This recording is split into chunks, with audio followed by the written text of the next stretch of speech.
Hola, ¿cómo están? Bienvenidas y bienvenidos a la segunda cumbre virtual de Sabi Infancia, esta vez dedicada a los primeros años de vida. Estamos encantadas de presentarles a Carla Orsini para conversar sobre un tema que la verdad es que el título ya es fascinante, sobre maternajes, sostenes y crianza respetuosa. Muy bienvenida, Carla. Muchas gracias, un placer de estar acá con vos, Diana, y un gran saludo para Pamela también. Muchas gracias. Les cuento que Carla es pediatra y médica. Actualmente difunde en sus redes temas relacionados con crianza respetuosa, lactancia, alimentación complementaria, colecho, apego e infancias libres y felices. Cuéntanos, Carla, ¿por qué es tan relevante comenzar a hablar hoy día de maternidad real? Porque para quitar un poco los mandatos que nos impone desde la sociedad y de este modelo hegemónico de madre perfecta, de madre abnegada, de esta maternidad en la que no te podés quejar y siempre uno tiene que estar sonriente porque es lo que querías y lo que buscaste. Entonces me parece que mostrar la realidad de la maternidad y no la que a veces nos intentan imponer desde los medios y los medios gráficos sobre todo, y las redes sociales, el Instagram y esas madres perfectas, eh, tener un modelo en el que uno pueda ver que lo que le pasa a uno le pasa a muchas, y esto también vale también para los padres, digamos, lo que le pasa a una persona le está pasando a otras tantas, nos hace sentir menos solos y menos locas, ¿no? De que no es solo que me pasa a mí, sino que nos pasa a muchas. Entonces me parece que el concepto de maternidad real, si bien todas las maternidades son reales, habla de esto, ¿no? De mostrar distintas formas de maternar y que son todas válidas. Ujú. ¿Cuáles son, en el fondo, estas emociones tabú que hoy día es tan importante empezar a socializar y visibilizar y que de alguna forma antes quizás las mujeres vivíamos de manera silenciosa, ¿no? Sí, sí, de hecho todavía en algunos casos hay mucho de esto, ¿no? Mucho de que uno no pueda decir lo que realmente le pasa. El cansancio, el agobio, el desborde, ¿no? El sentir que si bien a mí, por ejemplo, amo ser madre, también me cansa ser madre, y me agota. Y hay días que no quiero estar acá en mi casa y me imagino en otro lugar. Ahora bastante difícil con esta pandemia, pero poder expresar esos sentimientos que quizás parecen tan oscuros, ¿no? Esto de no me puedo quejar, no puedo decir que no estoy disfrutando este momento en particular porque soy madre y porque tengo que estar feliz con eso. Y hay que naturalizar que también somos humanas y que tenemos un montón de sentimientos. Y la maternidad es esto, hay esa ambivalencia. Es te quiero, te amo, te extraño, quiero dormir con vos y al rato no quiero, quiero que vayas a tu cuna, quiero estar sola, quiero tomar aire y quiero ir al baño, estar un momento sola, encerrarme para no escuchar a nadie. Y esto está bien y es normal que pase. Lo no normal sería que estuviera todo perfecto, que estuviera todo bien y que uno empiece a ocultar lo que nos pasa realmente. Claro, ¿y de dónde crees tú que viene un poco este estereotipo de la madre perfecta? Porque al final pareciera ser que hoy estamos abriéndonos, conversando, ¿cierto? Socializando estos Sí, temas, pero ¿cómo se construyó este mito, este estereotipo? sí, a ver, históricamente la maternidad siempre fue un lugar de abnegación, un lugar de mandato, de imposición. Si una mujer no era madre, no era nadie. Si una mujer madre quería trabajar, estaba también mal visto, ¿no? Esta cosa siempre del sistema patriarcal, ¿no? Del que el hombre es el que domina y la mujer tiene que acatar lo que le dice el hombre. Eh, Eso, por suerte, se fue rompiendo con el tiempo, pero ahora tenemos otro nuevo modelo, que yo hablo en la charla, un nuevo modelo de las madres multitasking y mamá pulpo perfectas que hacen todo. Materno en casa, trabajo afuera, soy perfecta, escalo posiciones en donde trabajo, no me quejo, me sale todo bien, hago las tortas, y eso tampoco está bien. O sea, ese modelo de que sí podés quejarte, todo, pero ahora tenés que no solo ser madre dentro de casa, sino que tenés que salir y trabajar y ser excelente en tu trabajo remunerado. Entonces, este es el nuevo modelo que hay que romper de alguna manera, ¿no? Es porque también es un mandato este, de ser madre y hacer todo absolutamente. Claro que sí.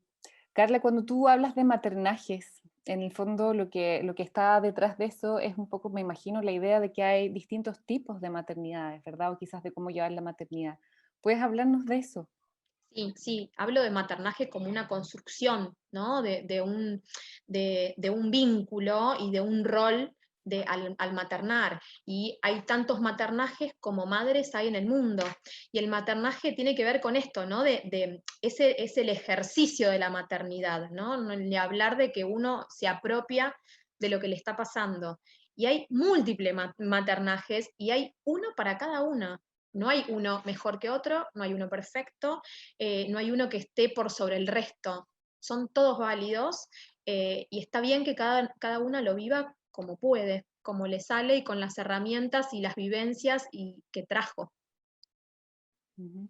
¿Cuáles piensas tú a propósito de lo que estás comentando que son como los mitos o las prácticas que más se están derribando o que más debiéramos derribar, ¿verdad? Hoy día en torno a estas como maternidades idealizadas y que son necesarias de derrocar. Sí, esto de que si uno es madre, es solo madre y no puede ser otra cosa, que se tiene que ser madre sí o sí, cuando la maternidad tiene que ser deseada, ¿no? Tiene que ser algo que no sea impuesto por nadie, sino sea un real deseo de serlo, que se puede ser madre incluso sin parir, sin concebir, digamos, hay muchas formas de ser madre y no tiene que ver con una cuestión natural. Y me parece que pasa por ahí, ¿no? Esto de tratar de derribar este mito y el mito de que todo es color de rosa, ¿no? Que toda la maternidad es romantizada y que va a estar todo bien siempre, porque eso no es así. Sino cuando llega el momento, lo idealizamos tanto que cuando llega el momento esa expectativa choca con la realidad y realmente puede ser para una mujer un momento de una crisis vital, que la maternidad es una crisis vital, pero llegar con mucha expectativa y encontrarse con algo completamente diferente puede ser difícil de sostener. ¿Cómo podríamos entonces, porque de alguna forma estamos transitando esta como deconstrucción, ¿cierto?, de un rol, estamos abriéndonos a conocer maternidades reales, etcétera, y cómo podríamos en el fondo identificar prácticas o procesos o conocimientos que nos permitan vivir la maternidad de una manera más sana? Yo creo que sentirse acompañada. Si uno se siente acompañada y no se siente tan sola, no va a tener miedo de decir lo que a uno le pasa. Acompañada desde lo terapéutico, digamos, tener profesionales que nos acompañen y acompañada también desde nuestros vínculos más cercanos. El no tener miedo de decir cómo nos sentimos o de decir que estamos cansadas sin que nadie nos castigue por decirlo y que al revés de que nos castigue, que alguien nos alivie y nos acompañe y esté ahí como para ayudarnos a sostener algo tan difícil como es criar un hijo, que es algo sumamente complejo. Pareciera ser también que este mismo cuestionamiento es como también cuestionar la sociedad entera, un poco Sí. cómo se reorganiza, ¿cierto?, en torno a la maternidad. ¿Qué Sí, visión tienes al respecto? sí, en la maternidad está muy invisibilizada, ¿no? Es un trabajo. Maternar es un trabajo de 24 horas por 7 días de la semana, por 365 días del año, por una vida entera, porque una nunca deja de ser madre. Y está muy poco valorado, ¿no? Y generalmente las tareas de cuidado son de la mujer y están muy poco valoradas esas tareas de cuidado. Eh, Se asocia al, si te quedas en tu casa a criar a tus hijos, no estás haciendo nada, ¿no? No hace nada, ella no trabaja, no hace nada, porque no producís, porque para la sociedad en la que vivimos, si uno no genera dinero, no existe, y maternar no genera, digamos, en fines, en las vistas económicas no genera ningún dinero, pero genera algo mucho más productivo, que es que uno está criando a una persona que va a ser el adulto del futuro. Y se necesita que la sociedad entera cambie esta visión del maternaje y del maternar, de que no es no hacer nada, que no están en su casa tiradas en un sillón, o que no es que no salen a trabajar en forma remunerada porque no quieren, o si trabajan en forma remunerada, tener esto, ¿no? De tener estas contemplaciones de que está trabajando en forma remunerada, pero también tiene un trabajo dentro de casa. Y tratar de repartir las responsabilidades de la crianza y que no sean solo de la mujer. Así es. Escuchándote me surge también la reflexión de que la maternidad entonces también tiene que entrar como en la discusión a nivel político, económico, cultural, social, con una urgencia gigantesca también paralela a lo que está viviendo, no sé, el movimiento feminista, ¿cierto? Lo que Sí, está pasando y de alguna manera también instalar prácticas, conocimientos, legislaciones que acompañen la maternidad, ¿cierto? Y la pongan en un lugar virtuoso y que no sea lo que ha sido hasta ahora, que pareciera ser una carga, sí, básicamente. sí, sí, así es. Se necesita, digamos, de políticas públicas que puedan acompañar a los cuidadores. Eh, o por supuesto que también tiene que haber políticas públicas por la niñez y por la infancia, pero no tienen que olvidarse también que detrás de esos niños hay cuidadores y que necesitan ser apoyados. Hablamos de licencias, por ejemplo, ¿no? Del trabajo remunerado, licencias por enfermedad, esto de que sea compartido, ¿no? De que se enferme el niño y tenga que faltar la madre nada más y el padre no pueda faltar.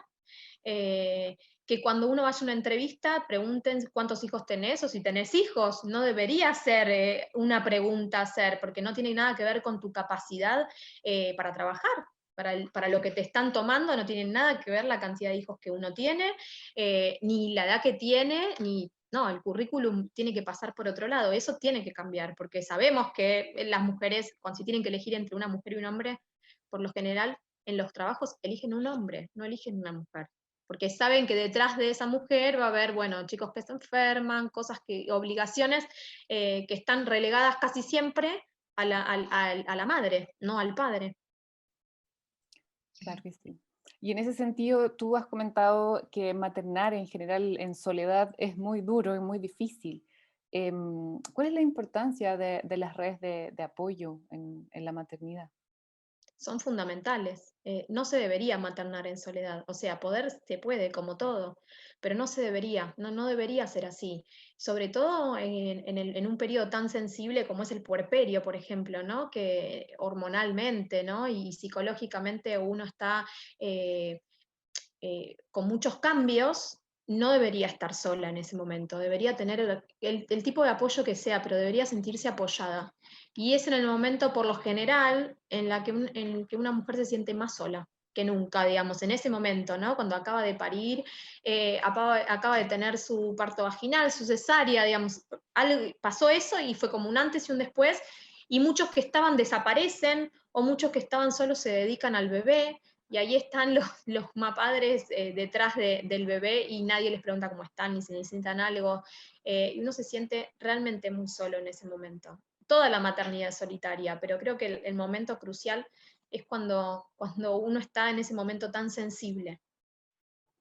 ¿Y por qué piensas que ocurre eso, como de sentir esa soledad, incluso a veces rodeado de gente? O sea, como ¿Sí? que pese a tener una madre o a tener amigas, ¿verdad? O a tener incluso, no sé, mujeres profesionales, igual existiera como un espacio interno de soledad o de desconocimiento, que no sé, por qué no sé hacer esto? ¿Por qué no sé de este tema? Em, ¿De dónde viene un poco eso? Eh, yo creo que al ser una crisis vital, ¿no? Algo que nos desarma absolutamente, o sea, el ser madre es un antes y un después, para bien, para mal, para como cada persona lo quiera vivir, es algo que te deconstruye absolutamente y uno empieza a forjar un nuevo yo después de eso, es como que marca un antes y un después, en donde uno se empieza a involucrar con un montón de cosas de su crianza, de su pasado, de sus relaciones, de su relación con su propia madre, con su padre, con sus amigos. Y no es fácil encontrar en ese momento a alguien que vibre la misma sintonía en la que uno está, que te entienda y que no te juzgue, porque a veces están al lado tuyo, pero te juzgan, no le estás dando mal la teta, porque le diste la mamadera, tiene hambre. Esos comentarios que no son constructivos, a veces están, hay gente, uno se sienta súper rodeada de gente, pero no se siente acompañada, se sigue sintiendo sola. Habría que ver, digamos, no sé, desde la rama de la psicología, digamos, si hay algo que explique esta sensación que uno tiene de soledad, de estar muy sola a pesar de estar tan rodeada de gente. Y ahí, Carla, existe, por ejemplo, o podríamos las mujeres anticiparnos, saber algo a priori antes de embarazarnos, por ejemplo, que nos pueda ayudar como a transitar este proceso con más herramientas y poder como cuidarnos mejor o poder sostenernos mejor en ese tránsito? Sí, informarse es fundamental, informarse, leer, hablar con otras mamás, hablar con los profesionales, conocer a los profesionales antes de llegar a las consultas para ver si es el profesional que va con nosotros, que sintonizamos, que nos puede acompañar mejor. Y después, en ese momento, uno puede estar muy preparado y no sabe cómo Bueno, le va a pegar la maternidad. Algunas que con la oxitocina, que es la hormona del embarazo, están recontra enamoradas al inicio, otras no se enamoran al inicio, no se hallan en ese nuevo rol y les toma un tiempo construirlo. Eso uno puede estar muy preparado, muy informado y en ese momento los manuales se nos rompen todos y empezamos como de cero.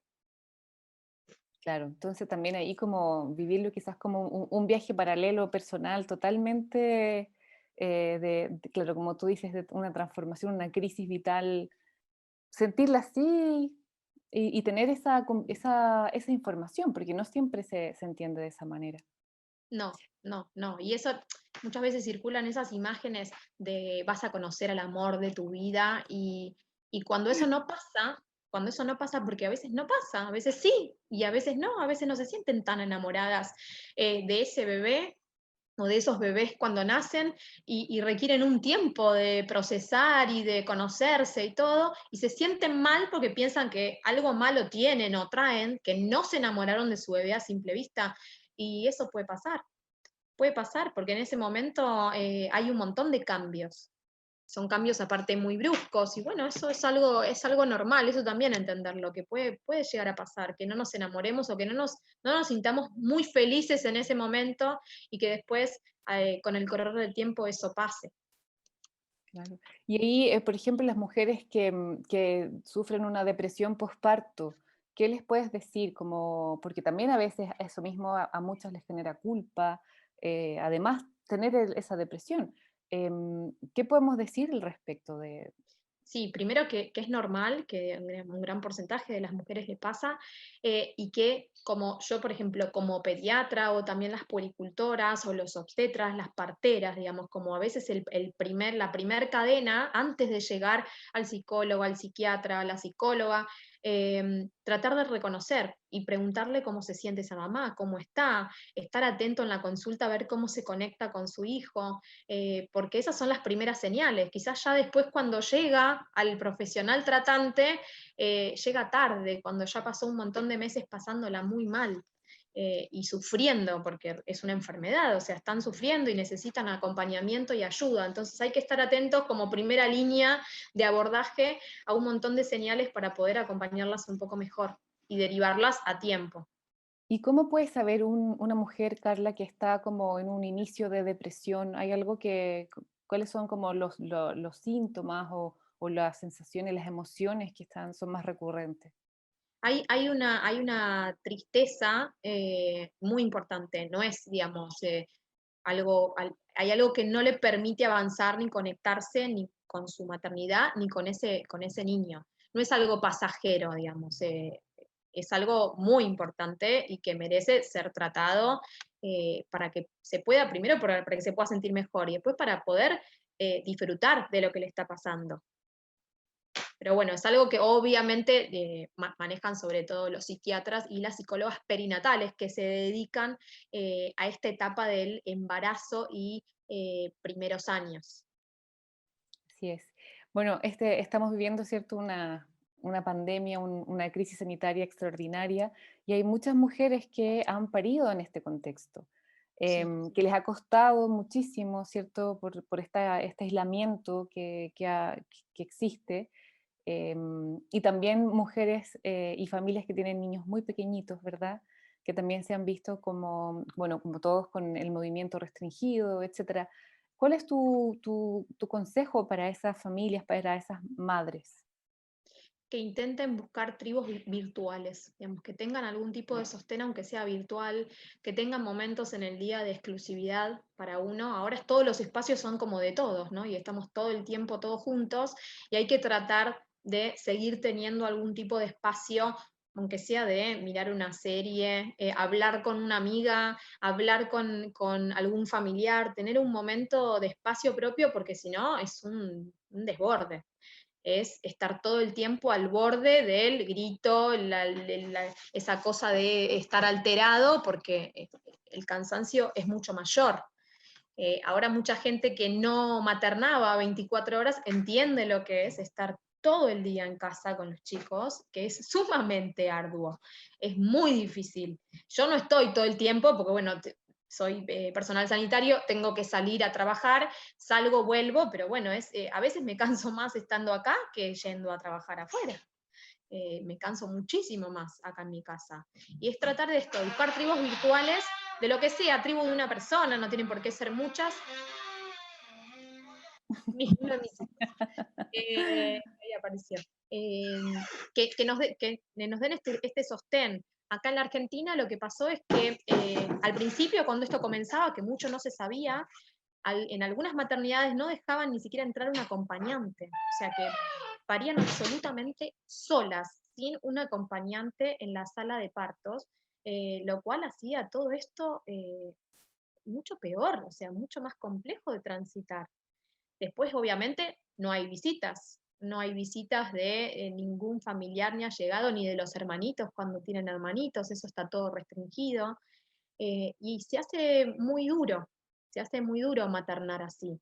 La verdad que las madres que tuvieron que parir en pandemia, se les está haciendo cuesta arriba, esta soledad es mucho mayor que en cualquier otro momento. Sí, es un tema que ha salido ahora recurrentemente con todas las mujeres que han sido madres ¿Sí? durante esta pandemia y que, claro, tenemos que hacernos cargo urgente.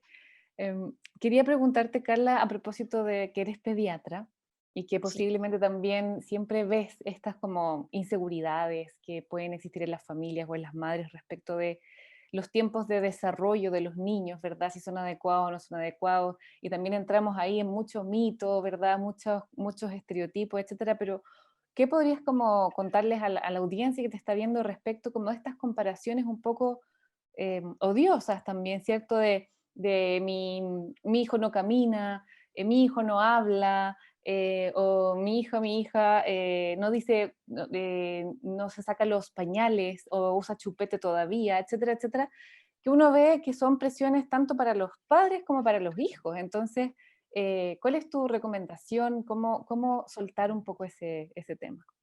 Magda Herbert tenía una frase que seguro que la conoces, ¿no? Pero que decía que la infancia no era una carrera para llegar primero, que antes no es mejor, y eso es una verdad, o sea, no hace a un niño mejor que haga antes algo del desarrollo, que se siente, que gatee, que camine, que hable, pero sí es importante que sepamos, digamos, que como profesionales, antes sí es mejor para diagnosticar ciertas condiciones del desarrollo, que cuanto antes sean diagnosticadas, mejor va a ser el pronóstico y el tratamiento. O sea, una intervención temprana puede cambiar muchísimo el pronóstico que puede tener de esa condición.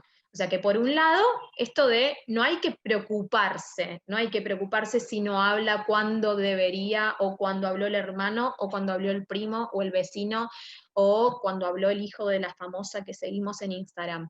Pero sí hay que saber que nos tenemos que ocupar. Si hay algo que nos hace ruido, o que decimos, uy, esto la verdad es que me llama la atención, como los padres nadie conoce a sus hijos, digamos, como las madres y los padres nadie más va a conocer a su hijo. Entonces, cada señal que pensemos que no está del todo bien, consultarla con el profesional más cercano que tengamos, y ese profesional va a ser el que va a valorar en forma integral a ese niño y va a decir, bueno, no hay por qué, no nos vamos a ocupar ahora de esto, está todo bien, quédate tranquila, o sí, mira, vamos a hacer alguna interconsulta y nos vamos a ocupar. Pero eso tiene que ver con, a mí me gusta la palabra ocuparse y no preocuparse. Y que sepan esos padres que cuando sus hijos no hacen las cosas cuando deberían, cuando las tablas, ¿no?, lo indican, porque siempre es todo muy estadístico y siempre hay chicos que se salen de las tablas, son niños y no siguen ningún manual, ni vienen con ningún papelito escrito, ¿no? Esto de que nosotros tenemos que escribir los diagnósticos en lápiz, que después se puedan borrar y se puedan volver a interpretar, ¿no? Con el tiempo muchas cosas cambian, ¿no? Y no tratar de no poner estas etiquetas que hacen tanto daño. Eh, y esto de saber que pase lo que pase, esos padres van a estar para ese niño. Si ese niño necesita terapia, necesita más tiempo, necesita más acompañamiento, lo fundamental es que ese niño sepa que su mamá y su papá o sus cuidadores primarios van a estar para lo que necesite, que no lo van a abandonar, digamos, porque no hizo tal o cual cosa.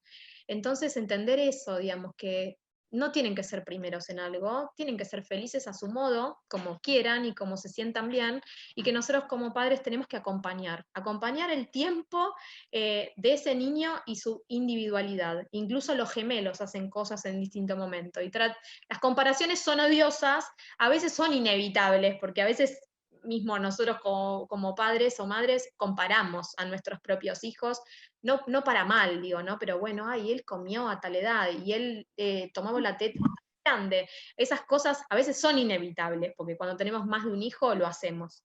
Pero tratar de que eso no nos nuble la visión de que cada uno va a tener su tiempo y lo va a hacer a su manera.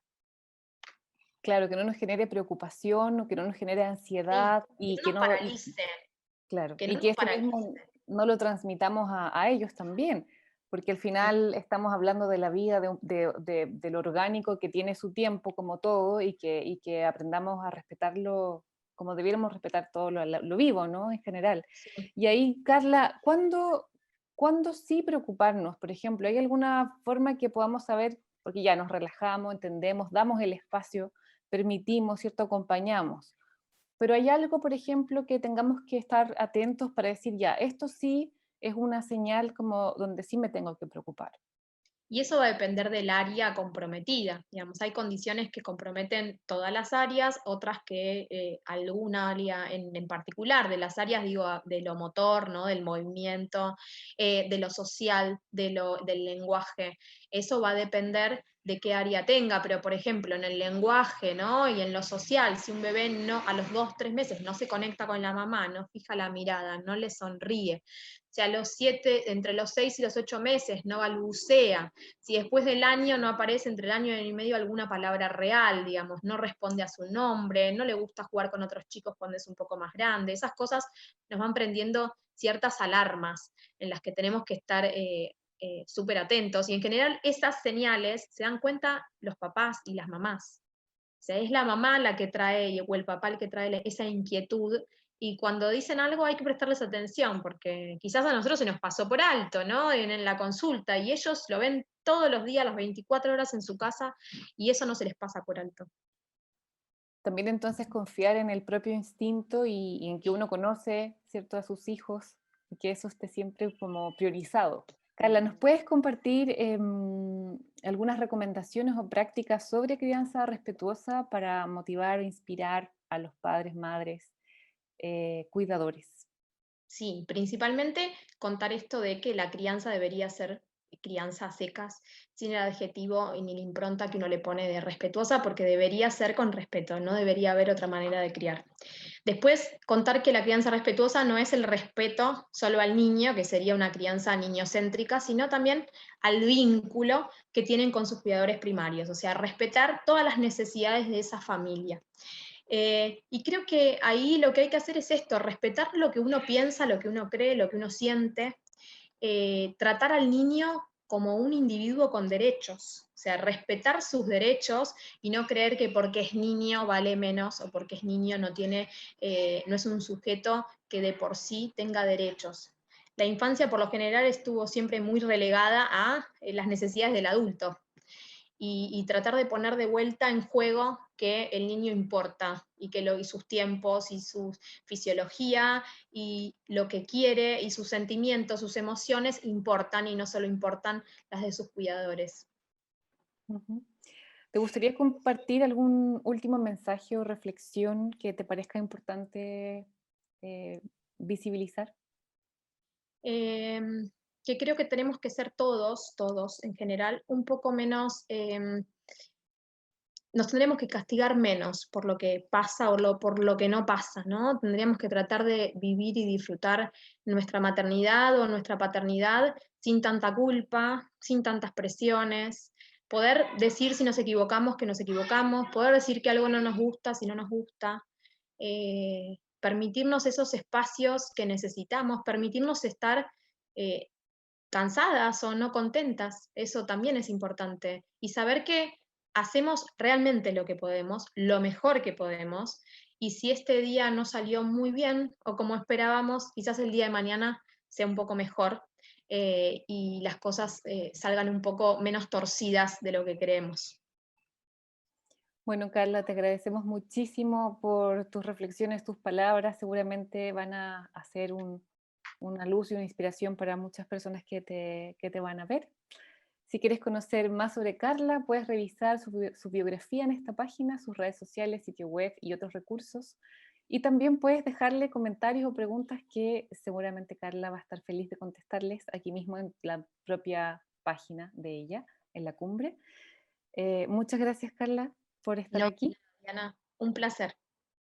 Bueno, y los dejamos invitados a seguir revisando las conferencias de esta cumbre para construir juntos el mejor comienzo para las niñas, niños y niñas.